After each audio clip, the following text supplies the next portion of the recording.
So picture this. You're driving home on just a completely ordinary evening. Right. The sun is starting to set. You've got the radio playing in the background. Traffic starts to slow down. And at first you think it's just the usual rush hour bottleneck. Yeah, standard Tuesday stuff. Exactly. But as you creep forward, you see a vehicle up ahead, and it's stopped at this strange, jagged angle. There are no hazard lights blinking. The air smells faintly of burnt rubber. Oh, wow. Yeah. And then you see it.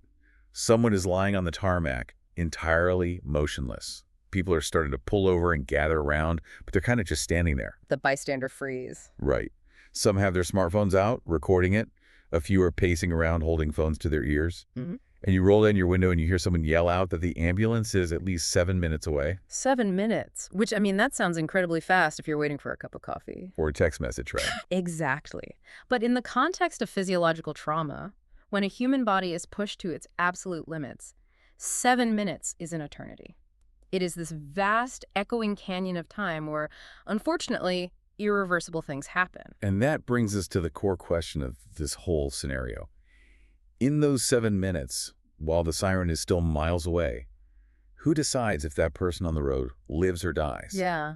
Because it isn't the trauma surgeon waiting in the ER. It isn't the specialized hospital staff. It's the random people standing right there on the The pavement. commuters, the pedestrians, Okay. which is a really heavy realization. I mean, it can be a terrifying thought if you find yourself thrust into that moment without a map. Oh, absolutely. But the flip side is that it becomes an incredibly empowering reality when you actually understand the mechanics of survival. When you realize that you, an ordinary person, have the capacity to act as the bridge between an accident and a hospital. And today, we are taking a deep dive into how to build that exact bridge. We're going to figure out what needs to happen in those critical lonely minutes before the professionals arrive. I'm really looking forward to this one. Me too. Our guide for this deep dive is a fascinating survival manual. Specifically, we are extracting the core concepts from Chapter 11 of the book HarGhar Se EkSainik. Chapter 11 is really where the rubber meets the road. Literally. Literally, yeah. The mission here is to arm you with practical, life-saving knowledge that is completely memory-friendly. We're exploring the critical window of first response, how to bypass that psychological paralysis that grips crowds, and how to stabilize a chaotic environment. Because we want this hardwired into your brain. Right, so that if you ever find yourself pulling over, you aren't just a spectator. And this specific text is so crucial because it abandons all that abstract safety philosophy, right? It dives straight into the raw mechanics of keeping a human being alive on the pavement, and it focuses heavily on what medical professionals referred to as the golden hour. Okay, so I hear that phrase thrown around a lot in, medical dramas on TV. But what is actually happening inside the human body during that golden hour? Well, the golden hour represents the critical period immediately following severe traumatic injury. Oh, yeah. And I should clarify, it isn't always a literal 60 minutes on the clock, but the underlying biological principle is absolute. When trauma occurs, the body enters a state of rapid depletion. Meaning what, exactly? Meaning it is losing vital resources that it cannot spontaneously regenerate. Blood is escaping the circulatory system. If an airway is compromised, oxygen is failing to reach the brain. That sounds catastrophic. It is. During this window, the body's compensatory mechanisms, so like a racing heart and constricted blood vessels, they're fighting a losing battle.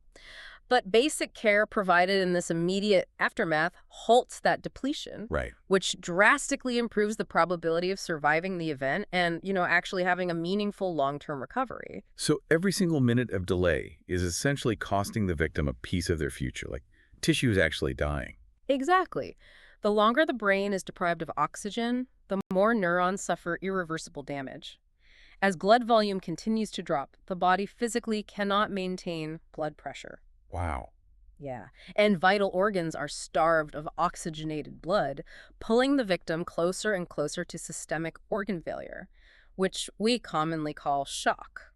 And what makes this so tragic on the side of a road is that the barrier to stopping this rapid decline isn't a lack of high-tech medical equipment. Not at all. The primary barrier is almost entirely psychological. Yes. The people standing around physically could help, but their brains won't let them.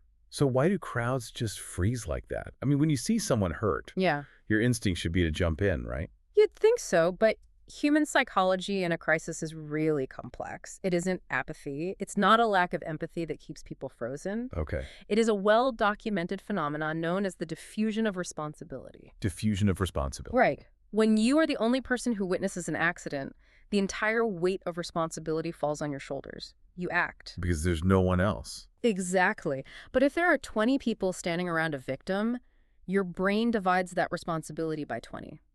You assume someone else in the crowd is a doctor. You assume someone else has already called emergency services. Oh, this makes perfect sense. It's like being assigned to a massive group project at work. Okay, I like that. Yeah, so imagine an urgent, high-stakes email comes in from management, and there are 20 people CC'd on the thread. We've all been there. Right. Everyone reads the email, everyone recognizes it's an emergency, but everyone assumes one of the other 19 people is going to step up and reply.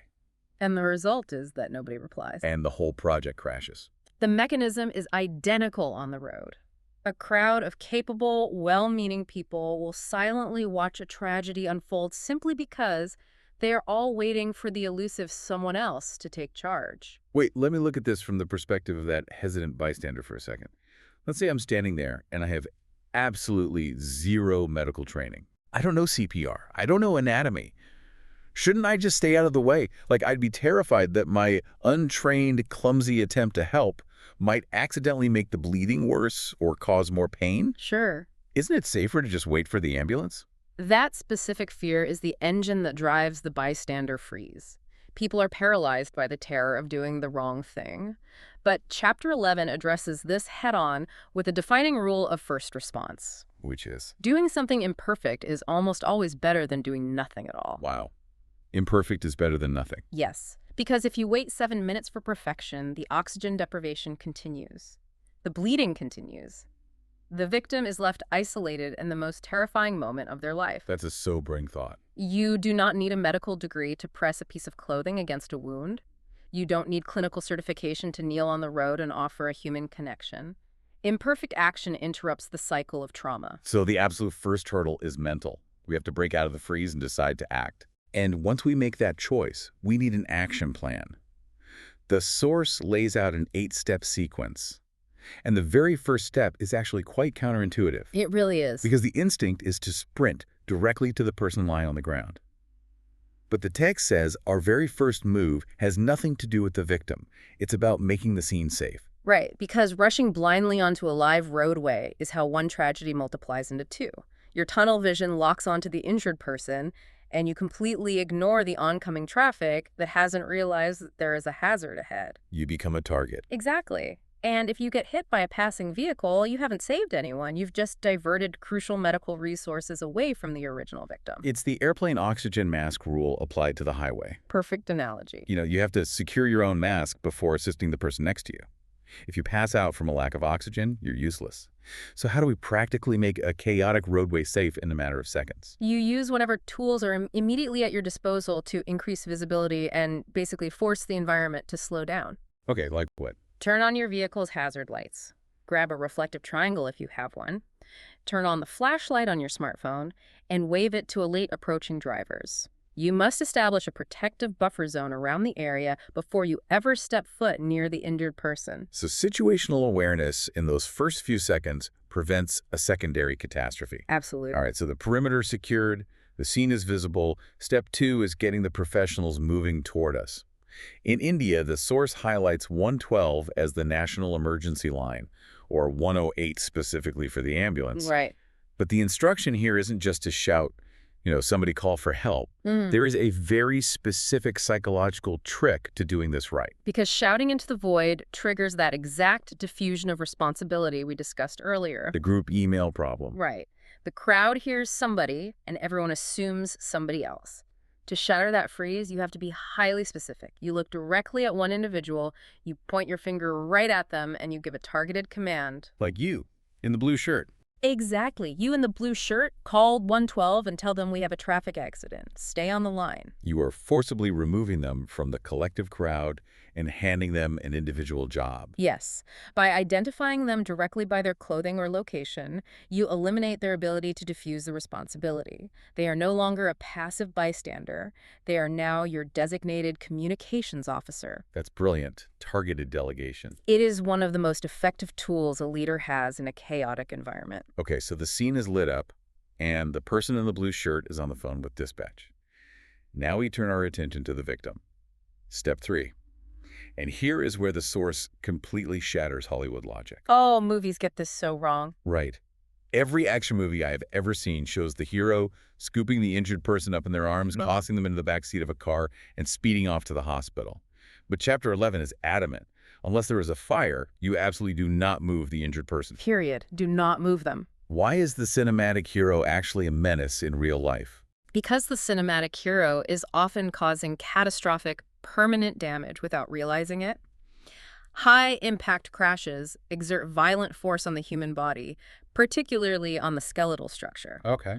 The vertebrae, the bones that run down your back, are designed like a protective tunnel for your spinal cord. In a crash, those bones can easily fracture. So the bones are broken, but the spinal cord inside that tunnel might still be perfectly fine. Exactly. The cord itself, which controls all movement and sensation, is often still intact immediately after the impact. Oh, I see where this is going. Yeah.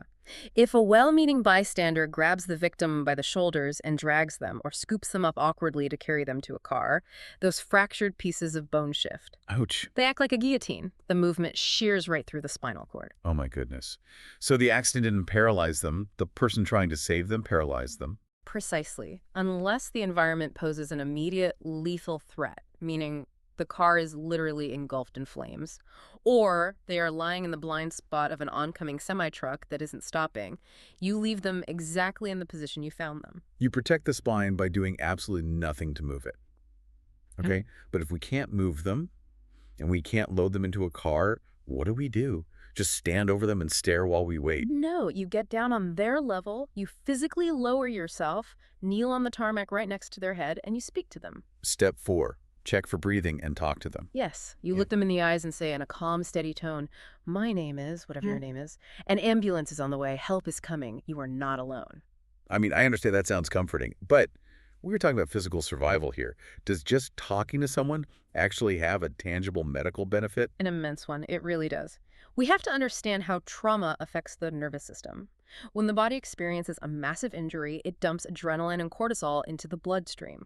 It triggers a profound physiological panic. The fight-or-flight response on overdrive. Exactly. The heart rate skyrockets, blood pressure fluctuates wildly, and the victim accelerates into systemic shock. Now imagine experiencing that while lying on hot asphalt, looking up at a circle of strangers who are staring down at you with terrified expressions. That sounds like a nightmare. The isolation amplifies the panic, which accelerates the shock. So by kneeling down and introducing yourself, you are acting as an anchor. You are engaging their parasympathetic nervous system. A calm, steady human voice cuts through the chaos. It signals to their brain that they are protected. This psychological anchoring physically lowers their heart rate. Wow. It helps keep them conscious and oriented.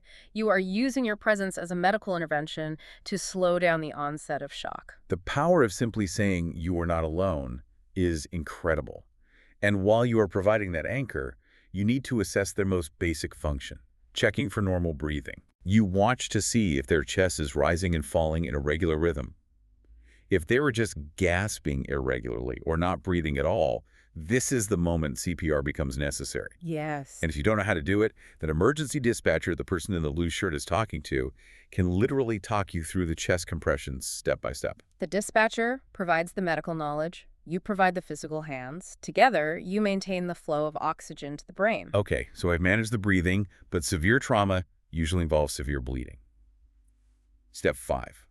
The source is very clear on how to handle this. Firm, direct pressure. Crucial step. You take whatever clean cloth you can find, a t-shirt, a scarf, a towel, and you press it hard against the wound. But there's a massive warning attached to this in the book. Once you apply that cloth, you must fight the urge to lift it up to see if the bleeding has stopped. Do not peek. Why is peeking so dangerous? It comes down to the biology of coagulation. When a blood vessel is severed, the body immediately attempts to patch the leak by sending platelets to the site. These platelets begin linking together, forming a microscopic mesh-like, a fragile net of fibrin threads. Okay, a microscopic net. When you apply firm external pressure, you are manually slowing the flow of blood just enough to let that delicate net take hold and stabilize the wound. It's like applying a temporary cork while the glue dries. That's a great way to visualize it. But it takes time for that biological net to strengthen. If you get impatient after a minute and lift the cloth to check your progress, the cloth adheres to the clotting blood. Oh, no. You rip that fragile microscopic net right off the blood vessel. You essentially reopen the wound and reset the clock back to zero. The body has to start the entire clotting process over again, losing more blood in the process. Which is why the rule is absolute. If the first cloth soaks completely through with blood, you do not remove it. You just leave it there. You leave it. You take a second cloth, stack it directly on top of the first one, and you press harder. You maintain that uninterrupted pressure until professional paramedics physically replace your hands with their equipment. All right, so we are holding pressure, we are talking to the victim, we are keeping them still. But meanwhile, the environment around us is still chaotic. Which brings us to step 6, managing the crowd. Yes, the crowd needs to be managed. We need a perimeter to give the victim fresh air and space. Yeah. But let me step into the shoes of the bystander again. How do I actually do that? It's easy to read, push the crowd back in a book. Sure. But in reality, facing a chaotic group of strangers who might be shouting or filming with their phones, how do I get them to listen without starting a physical altercation? It connects back to what we know about the psychology of crisis. Crowds in an emergency are inherently directionless. The chaos isn't malicious, it stems from a vacuum of leadership. They just don't know what to do. Exactly. Chapter 11 observes that groups of people will naturally, almost instinctively, comply with an individual who projects calm, specific authority. It reminds me of the dynamic with a bouncer at an exclusive VIP section of a club. Oh, I like where this is going. If a crowd is pushing to get in and the bouncer gets frantic, starts screaming and waves his arms wildly, the crowd feeds off that frantic energy and pushes harder. Right. But if the bouncer stands there with total, quiet confidence, holds up a hand and simply says, "Step back, clear the path," the crowd magically obeys the authority of his demeanor. That analogy captures the dynamic perfectly. You must adopt the demeanor of the bouncer. You don't scream or argue, you project the reality that you are in charge of the scene. You just draw the line. You draw an invisible boundary and enforce it with clear instructions. Everyone step behind the white line on the road. Give this person some air. Because the crowd is desperately looking for a leader, if you embody that role, they will fall in line. Okay, step 7. Once the perimeter is set, the text mentions documenting the scene, taking photos of skid marks, the position of the vehicles, any visible damage. Important, but timing is everything. Right. The source explicitly mandates that you only pull out your camera after the victim is safe, bleeding is managed, and the medical situation is completely stabilized. Documentation is undeniably important for the legal investigations and insurance claims that will inevitably follow. Photographs preserve the truth of the moment before the vehicles are towed. Yeah. However, gathering evidence never, under any circumstances, supersedes life-saving medical care. The camera stays in your pocket until the physical crisis is managed. And step 8 brings a vital clarification for a specific type of listener. If you are the driver who caused the accident, these instructions apply to you just as much as a random passerby. Maybe even more so. You secure the scene, you ensure 112 is called, and you render aid to the victim. Cooperate fully.